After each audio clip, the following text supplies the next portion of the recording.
प्रकाश सरवणकर लिखित सादर करतोय भयकथा चाळेगत भाग 2। दीपक आणि सुभाषला शेवटी मार्गाला लावू शकलो, त्यांचा अंतिम प्रवास तरी किमान नीट मार्गी लागला या समाधानात अनिल थोडा निवांत झाला होता। आपल्या सुखदुःखात आपली सुमा दागिन्यांचा मोह न करता आपल्या पाठीशी उभी राहिली, ह्याने त्याला खूपच दिलासा मिळाला होता। खचलेल्या मनाला उभारी देणारी ही घटना होती। जेव्हा तुमच्या मागे तुमचं कुटुंब ठामपणे उभं असतं, तेव्हा तुमच्या अंगात रेड्याची ताकद येत असते। तसंच काहीसं अनिलचं झालं होतं। आज अनिलला त्यामुळेच थोडी शांत झोप लागत होती। झोपेच्या गुंगीत अनिलचं आयुष्य त्याच्या नजरेसमोर तरळत होतं। तो झोपेच्या अधीन होत होता। अनिल हा मासेमारीवर उपजीविका करणाऱ्या गाभीत समाजातला एक होतकरू तरुण। वडील तुक्या म्हणजे तुकाराम पारंपरिक होडीच्या साहाय्याने मासेमारी करत असे। अनिलला शिकून मोठा करायचं स्वप्न पाहत रोज मासेमारीसाठी होडी लोटायचा। अनिल देवगड कॉलेजला गेला खरा, पण 12वीतून त्याने कॉलेज सोडून दिलं। त्याला शिक्षणापेक्षा धंदा करण्यात जास्त आवड निर्माण झाली होती। लहानपणापासून वडिलांना सोबत करत शनिवार रविवार सुट्टीच्या दिवशी मासेमारी करायला तो जातच असे। ह्यातच करिअर करायचं हे त्याने पक्क केलं आणि मासेमारी व्यवसायाच्या बेभरोशी समुद्रात उडी घेतली। साध्या होडीने आपण जास्त प्रगती करू शकणार नाही हे त्याच्या लवकरच लक्षात आले। वडिलांना पटून त्याने पात घेण्याचे ठरवले। पात म्हणजे फायबरच्या होडीला यामाहाचे इंजिन बसवलेले असते। ही पात घेऊन थोड्या खोल समुद्रात मासेमारी करणे शक्य होते। देवगडचा समुद्र पूर्वापार सफेद कोळंबी आणि पापलेटसाठी प्रसिद्ध आहे, त्यामुळे अनिलचा अंदाज खरा ठरला। देवगड मच्छीमार संघातर्फे त्याने अनुदानित इंजिन मिळवले। अनिल सुशिक्षित बेकार असल्याने त्या योजनेखाली आर्थिक मदत मिळाली आणि अनिलचे स्वप्न साकार झाले। अनिल आणि वडील आता जोमदारपणे मासेमारी करू लागले। तरुणाबांड होत चाललेला अनिल आता सगळ्या जबाबदाऱ्या आपल्या मजबूत खांद्यांवर पेलू लागला होता। बघता बघता अनिलचे कर्ज फेटले। अनिलचा प्रवास आता छोट्या स्वप्नाकडून मोठ्या स्वप्नाकडे होऊ लागला। अनिलच्या वडिलांचे पण आता वय होऊ लागले होते। बाबा, आता तुम्ही थोडा आराम करा, मी धंदा बघतो। अनिल, एकटा कसा जाणार आहेस तू? बाबा, आता आपण लॉन्च घेऊया, मी चौकशी केली आहे। तारा मुंबरी सहकारी मच्छीमार सोसायटी मला कर्ज द्यायला तयार आहे। 4 खलाशी घेता येतील सोबत। तुम्ही इथे अंगणात कोरची टाकून बसायचे दिवस आले आता। तू म्हणतो मग तू करशीलच, माझा तुझ्यावर भरोसा आहे। पण तुझी आई पण आता थकली आहे। मामाची सुमा चांगली मुलगी आहे। संसाराची जबाबदारी पण घे आता खांद्यावर, म्हणजे तू जरी समुद्रावर गेलास तरी सून सोबत असेल। काय म्हणतोस? मामाला विचारू? बाबा, तुम्ही बघा काय ते, मी काय सांगू? सुमाला मी चालणार असेल तर माझी काय हरकत नाही, पण तिला मुंबईवाला हवा असेल तर काय करणार?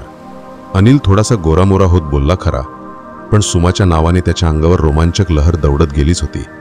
मामाची मुलगी असल्याने अनिल तिला लहानपणापासून ओळखत होता, त्यामुळे तिचा स्वभाव, दिसणं, शरीरयष्टी यात सगळ्यात होणारे बदल त्याने जवळून पाहिले होते।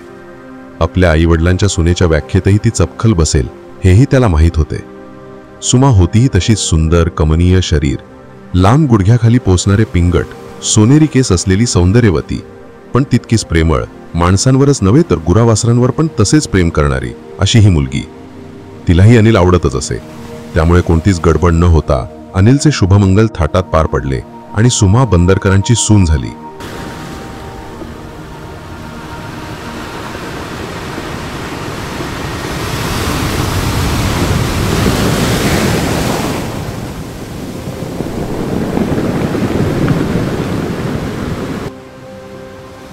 पूर्वीची गंगाजळी आता संपली होती।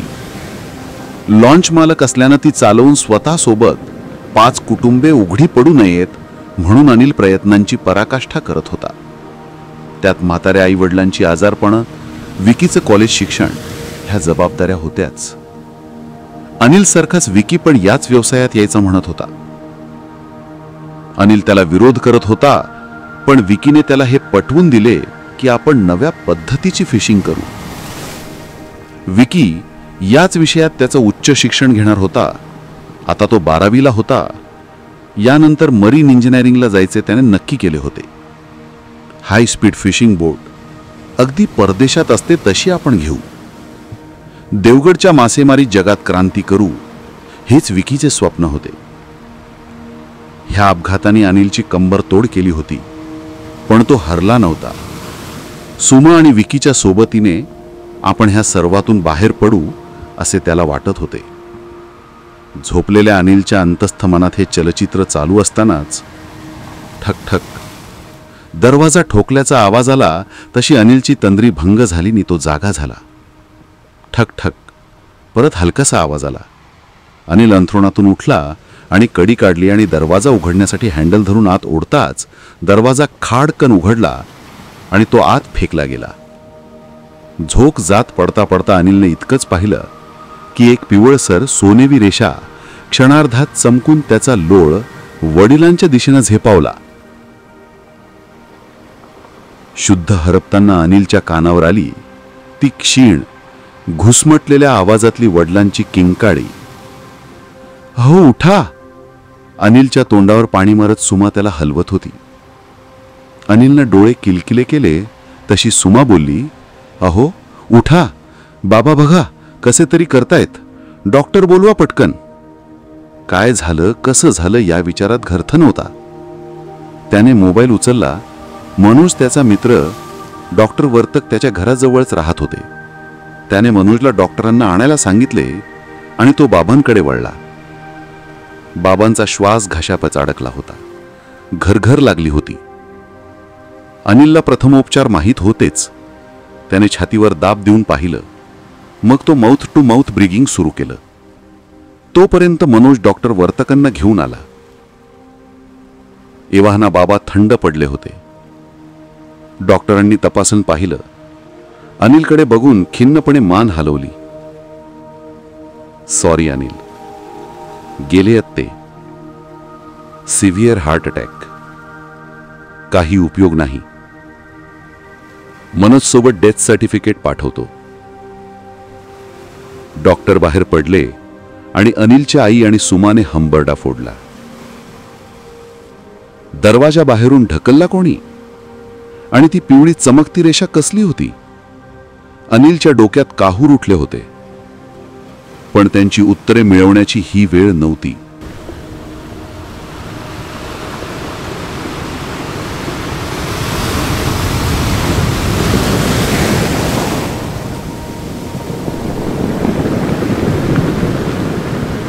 वडिलांच्या मृत्यूने अनिल हादरला होता.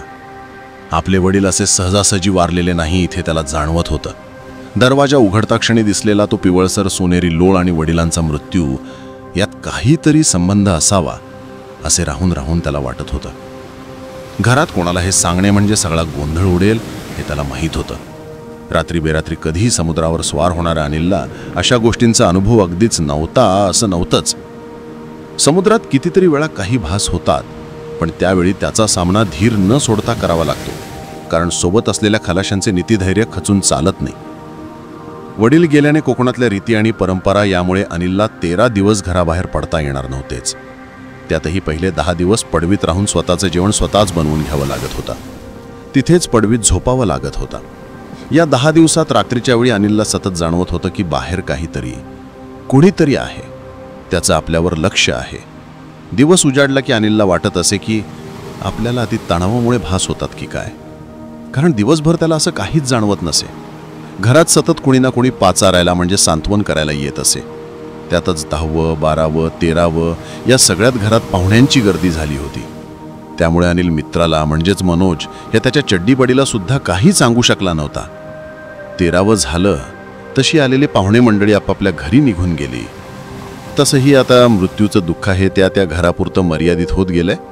बाकी मंडळी 10-12 दिवस हळहळ व्यक्त करतात, 13व्यानंतर मात्र विसरून जातात. हे खरं. आता कुणाला एवढा वेळ नसतो की स्वतःचं आयुष्य बघावं की दुसऱ्याची दुःख कुरवाळत बसावं. जगाची रीत झाली आहे. 13व्यानंतर दुसऱ्या दिवशी मात्र अनिल मनोजकडे गेला. मनोजची बायको मंदा चहाचा आग्रह करू लागली. भाऊजी चहा घ्याल ना? अगं नको मंदा, मला जरा मनोजसोबत महत्वाचं बोलायचंय. बंदरावर काम आहे, तिथेच घेऊ चहा. अगं बही राहू दे, नंतर दे त्याला पुढच्या वेळी, आम्ही जाऊन येतो. मनोजने फुलस्टॉप मारला आणि तो अनिलच्या बाईकवर जाऊन बसला. बाजारपेठेतून थेट बाईक अनिलने देवगड बंदराच्या धक्क्यावर नेली. यावेळेस धक्क्यावर कुणीच नसेल हे त्याला माहीत होतं. अनिलने पाकिटातून 4 स्क्वेअर काढली, एक स्वतः घेतली, दुसरी मनोज समोर धरली. दोघंही 2 मिनिटं स्तब्धपणे सिगारेट शिलगावत राहिले. शेवटी मनोजने ही कोंडी फोडली. अनिल बोल आता. तू मला इथे घेऊन आलास म्हणजे काहीतरी सिरियस आहे, नाहीतर घरीच बोलला असतास. मनोज, खरंय मित्रा तुझा. तुला एक सिरियस गोष्टच सांगायची आहे, त्यावर तुझाच सल्ला घ्यायचा आहे. हे जे काही आहे ते मी तुलाच सांगू शकतो, इतर कोणाला नाही, अगदी सुमाला पण नाही. मनोज, बाबा वारले ते हार्ट अटॅकने असं डॉक्टर बोलले, पण मला तसे वाटत नाही. म्हणजे अनिल असे कसे? मला काय ते नीट विस्कटून सांग. अनिलने मग त्याला सगळी घटना इत्थंभूत सांगितली. दरवाजा उघडला त्यावेळी एक पिवळी चमकदार वस्तू किंवा रेषा कशी आत झेपावली, अनिल कसा बेशुद्ध झाला यापासून ते त्याला आता रात्री बाहेर कुणीतरी असल्याचा भास कसा होतो इथपर्यंत सगळा घटनाक्रम सांगितला. मनोज तोंड उघडं टाकून हे ऐकतच राहिला. हे असं आहे बघ सगळे. आता मला कळत नाही की काय चक्कर आहे, हे काय चालले आहे. अनिल, मनोज त्याच्या खांद्यावर हात टाकत कळवळून म्हणाला, आता माझ्या लक्षात आलं रे. ती पिवळ्या रेषेसारखी जाणारी सोनेरी वस्तू म्हणजे मूठ होती रे. कोणीतरी काळी करणी करून मूठ मारलेली आहे तुझ्या घरावर. ती मूठच बसली आहे छातीत बाबांच्या. काय म्हणतोस काय? अनिल नक्षीकांत हादरला. मूठ मारणे ही कोकणातली देवदेवचकीची करणीची एक जुनी पद्धत प्रचलित आहे. ज्याला दुसऱ्याचा उत्कर्ष सहन होत नाही किंवा जुनी दुश्मनी असते, अशा वेळी सूड उगवण्यासाठी हा देवस्कीचा प्रकार केला जातो. यात पितळी लखलखती मूठ छातीत येऊन बसते आणि माणसाचा तत्काळ मृत्यू होतो असे म्हटले जाते.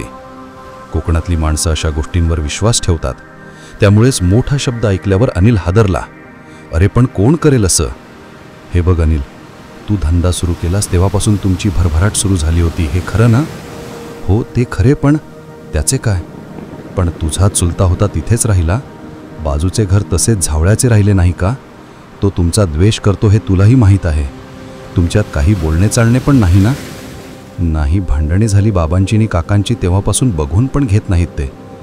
तेच तर तुला सांगतोय मी. आधी मी पण असला विचार केला नव्हता, पण हल्ली तुझा हा काका गावोगावी सगळीकडे देवळे आणि भगत यांच्याकडे फिरत असतो. मला माहीत होते पण तुला कधी बोललो नव्हतो. पण हल्ली तुझ्यावर नवनवीन संकटं येताना पाहिली. तुझा धंदा बसायला लागला. परवा आधी तुझीच लॉन्च तुटून गेली. तुझ्या बायकोचे मंगळसूत्र विकायची पाळी आली तुझ्यावर. आता मला या सर्व गोष्टींची लिंक लागू लागली थोडे थोडे. तुझं म्हणणं थोडे थोडे माझ्या लक्षात येते. माझा काका वाईट होता, पण इतका जीवावर उठेल असे काही वाटले नव्हते. आता बाबांची गोष्ट सांगितलीस आणि मला पुरती खात्री पटली की काहीतरी झोल हा आहेच अनिल. तुझ्या वाईटावर आहे कोणीतरी. म्हणजे मला तरी वाटते आहे की तुझा चुलताच असावा. आजकाल माणसाचा काही नेम सांगता येत नाही. खात्री करून उपाय करायला हवा. मग आता काय करूया? माझी तर अशी कुठे ओळख नाही आहे. हे बघ अनिल, माझा आजोळ कारवारला आहे, तुला माहीत आहे ना? तिकडे असले देवदेवस्कीवाले आहेत. मी मामाला कॉल करतो. उद्या सकाळीच बेडगाव गाडीने जाऊया आणि सगळी तोड करूया. हे मिटवलंच पाहिजे आता. बरं झालं मनोज, देवासारखं पावलंस यार. खूप टेन्शन आले होते. पण हे मंदाला सांगू नको हा मनोज. बायकांना नको हा विषय. मी होय, खरं आहे. चल उद्या स्टँडवर भेटू. दुसऱ्या दिवशी सकाळी पहाटेच्या देवगड बेळगाव गाडीने अनिल आणि मनोज कारवारच्या दिशेने निघाले होते. काय होणार होतं कारवारमध्ये?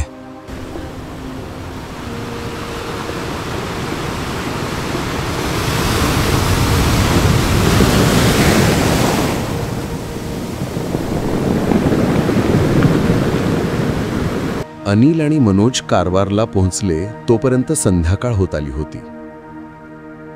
त्यामुळे मामासोबत सगळ्या प्रकरणाची चर्चा आणि जेवण यातच रात्र झाली. उद्या सकाळी आंघोळी झाल्या की आपण जाऊ तिकडे, मी व्यवस्था केली आहे. मामा झोपायला जाताना आश्वासक सुरात बोलला. या प्रकरणातून काहीतरी मार्ग निघत नाही तोपर्यंत अनिलला झोप येणार नव्हतीच. तो कूस बदलत राहिला. पहाटे कधीतरी त्याचा डोळा लागला. मग मात्र तो जागा झाला ते मनोजच्या हाकेनेच. अनिल, उठ अरे, आपल्याला जायचं आहे ना? होय होय, अनिल धडपडत उठला. दोघेही फटाफट आंघोळ, चहा, नाश्ता करून तयार झाले. मामा त्यांना माड पोफळींच्या गर्द वाडीत लपलेल्या एका छोट्याशा हवेलीत घेऊन गेला. नमस्कार दादा. मामानी पांढरी शुभ्र दाढी असलेल्या, पांढरीच सोनेरी काठाची लुंगी नेसलेल्या एका तेजस्वी व्यक्तीस वाकून नमस्कार केला. मनोजला नजरेने खुणावताच अनिल आणि मनोजनेही त्याचे अनुकरण केले. दादा, हे देवगडहून आलेत. मी फोनवर तुम्हाला बोललो होतो ना. तुम्ही बोला, मला जरा एक दुसरं काम आहे. मनोज, तुमचं झालं की या घरी. बसा. आल्यापासून प्रथमच त्या व्यक्तीने धीरगंभीर आवाजात सांगितले. दोघांनीही पडत्या फळाची आज्ञा घेतली आणि ते सोफ्यावर बसले. तुमचा प्रॉब्लेम आहे ना? या तुम्ही आत. तुम्ही थांबा इथेच. मनोजला एका हाताने थांबवत अनिलला एका हाताने आत येण्याची खूण करत ते दादा राघवेंद्रजी आत वळले. यांना बरोबर कसं कळलं की माझाच प्रॉब्लेम आहे असा विचार करत अनिल उठला आणि आत गेला. आतल्या खोलीत गेल्यावर अनिल भारावून बघतच राहिला. आत एका बसक्या पण लांबरुंद चौरंगावर ओळीने असोले नारळ मांडलेले होते. असोले म्हणजे न सोललेले नारळ. त्यावर हळद कुंकू फुलं वाहिलेली होती. समईचा मंद प्रकाश खोलीभर पसरला होता. भिंतींना दिलेल्या लाल आणि भगव्या रंगांच्या मिश्र अंगाने ती खोली अजूनच गूढरम्य भासत होती. बसा. एका गवताच्या जाड चटईपासून बनवलेल्या आसनाकडे अंगुली निर्देश करत राघवेंद्र गौदा बोलले. अनिल मांडी घालून खाली आसनावर बसला. त्यानंतर दादा आसनस्थ झाले. मला सगळं ज्ञात आहे, पण तरीही तुम्ही पुन्हा सांगा. अनिलने धडाधड गेल्या काही दिवसातल्या घटना सांगून टाकल्या. राघवेंद्र दादांनी सुद्धा मध्ये एकही शब्द न बोलता डोळे मिटून एकाग्र होत सगळं ऐकून घेतलं. ते जाणू काही ध्यानमग्न झाल्यासारखे भासत होते. हळुवारपणे त्यांनी डोळे उघडले. तुमच्या घरावर गंडांतर आले आहे. चाळगत किंवा चाळेगत हा शब्द ऐकलाय तुम्ही? शब्द ऐकलाय, पण मला फारशी कल्पना नाही. स्वतःचा उत्कर्ष करण्यासाठी म्हणजेच श्रीमंती, धंद्यात बरकत, याला चालना किंवा गती देण्यासाठी एक शक्ती, सामान्य शब्दात भूत, घरात आणले जाते. त्याला दरवर्षी भक्ष्य द्यावे लागते. जसा याचा उपयोग आपल्या प्रगतीसाठी करतात, तसा आपल्याला त्रासदायक असणाऱ्या व्यक्तीला त्रास देण्यासाठी पण करतात. त्याचप्रमाणे याच्यासोबत करणी, मूठ मारणे या गोष्टींचा वापर करतात. तुमच्यावर या सर्व गोष्टींचा एकत्रित उपयोग केला गेला आहे, तुमच्याच भावकीतून. दादा, गेली काही वर्ष नुकसानीत होतीच, पण ह्यावेळी वादळात मोठेच नुकसान झाले. ते पण माझेच. त्यातून बाहेर पडायच्या आत बाबा गेले. मला काहीच कळत नाही. मी काय करू? आता यातून तुम्हीच मार्ग दाखवा. यावर उपाय म्हणजे जशास तसे वागणे. तू कोणावर मूठ नको मारूस, पण तुझ्या संरक्षणासाठी आणि उत्कर्षासाठी तू चाळगत किंवा चाळेगत याचा स्वीकार करावा असे मला वाटते. त्यामुळे सगळ्या विवंचना मिटतील. फक्त एक धोका असतो यात. ते काय दादा? मी तुला चाळगत एका श्रीफळात बंद करून देईन. त्यानंतर त्याची जबाबदारी तुझी असेल. जर तू त्याची जपणूक केली नाहीस, त्याचे भक्ष्य वेळेवर दिले नाहीस, तर तेच भूतमालकावर उलटते. त्यामुळे नेताना इकडे जे भक्ष्य तू मान्य करशील ते त्याला द्यावेच लागेल. चालेल दादा, मला सांगा काय करायचं ते. एक तर याबद्दल कोणालाही सत्य सांगायचं नाही. या नारळाची व्यवस्था तुला स्वतंत्र ठिकाणी करावी लागेल. आणि दरवर्षी आषाढ अमावस्येला नारळ असलेल्या खोलीत एक रेडा सोडावा लागेल. रेडा सोडला की दरवाजा पाठमोळ्याने लावून मागे न वळता तिथून निघावं लागेल.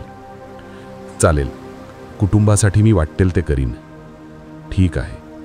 उद्या सकाळी निघताना बाहेर पडून थेट इथे यायचं. मी देईन तो नारळ घेऊन तडक निघायचा, तडक गाव गाठायचा आणि स्वतंत्र ठिकाणी त्याची स्थापना करायची. मग दरवर्षी वेळ पाळायची. ठीक आहे दादा, निघा आता. राघवेंद्र दादांनी हात उंचावला. अनिल बाहेर आला.